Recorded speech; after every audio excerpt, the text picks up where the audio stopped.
Je me présente, Aldric Gaillet, architecte du collectif Pépito Micorasol. Voilà. Bonjour, Clémentine Roger, architecte de l'agence Gaillet Roger et du collectif Pépito Micorasol.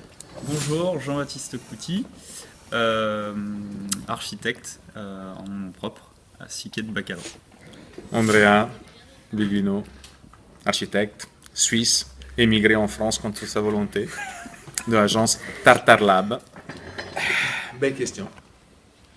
C'est assez difficile de répondre sur deux pieds, mais on va dire on a choisi ce métier parce qu'il offre beaucoup de possibilités.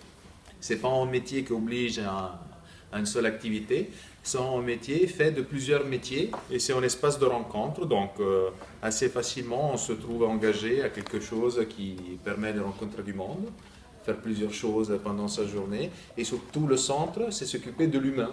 Parce qu'en effet, la question de l'habitat, la question de la construction, c'est quelque chose qu'on imagine au bon service des autres. Et bien, donc moi, pour ma part, j'ai fait une formation en ébénisterie, menuiserie. Et le suite de mon cursus, c'était design et ensuite architecture. Donc ça rejoint un peu ce que disait Andrea tout à l'heure, c'est que finalement, ce qui est intéressant, c'est le saut entre les différentes échelles dans ce métier, je pense, qui est intéressant. Notre métier, ça dépend de la façon dont on l'exerce. Donc, comme on l'a évoqué tout à l'heure, il y a plusieurs métiers dans le même métier. Donc, il faut d'abord concevoir un bâtiment. Donc, c'est quand on fait un bâtiment ou un espace public ou un aménagement. Donc, c'est l'imaginer, le réfléchir, le rêver et le faire fantasmer. Après, il faut le dessiner pour qu'il puisse être un peu plus précis. Et après, pour certains d'entre nous, il faut le réaliser. Donc, c'est-à-dire faire le chantier, suivre le chantier et, voilà, et le tenir jusqu'à la fin. Et encore une fois, à la fin, le livrer à ses propriétaires ou à ses occupants et de laisser faire vivre voilà, en fonction de ses futurs occupants. En coworking, ça veut dire que c'est travailler ensemble, à plusieurs, dans un même espace. Et voilà.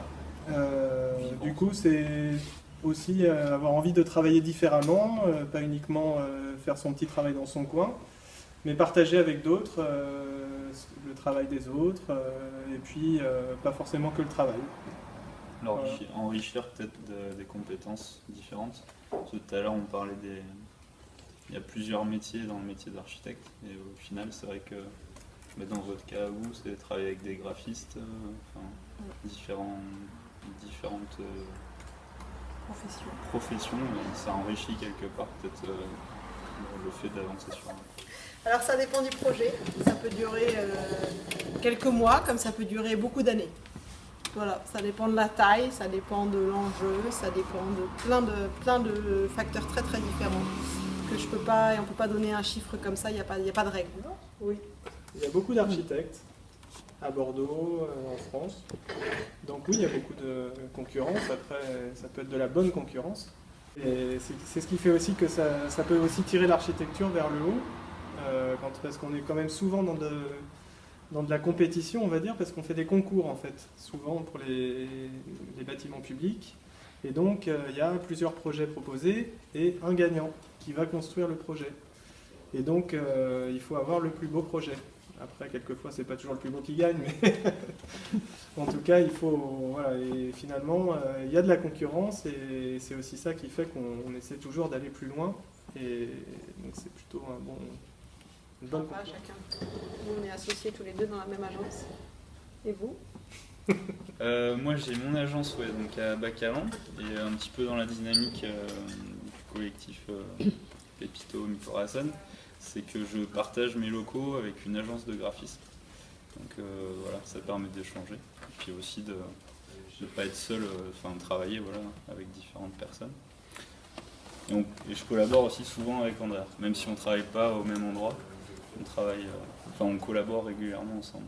Et moi aussi j'ai une agence, et du moment que je parle beaucoup tout seul, j'ai mis plein de miroirs.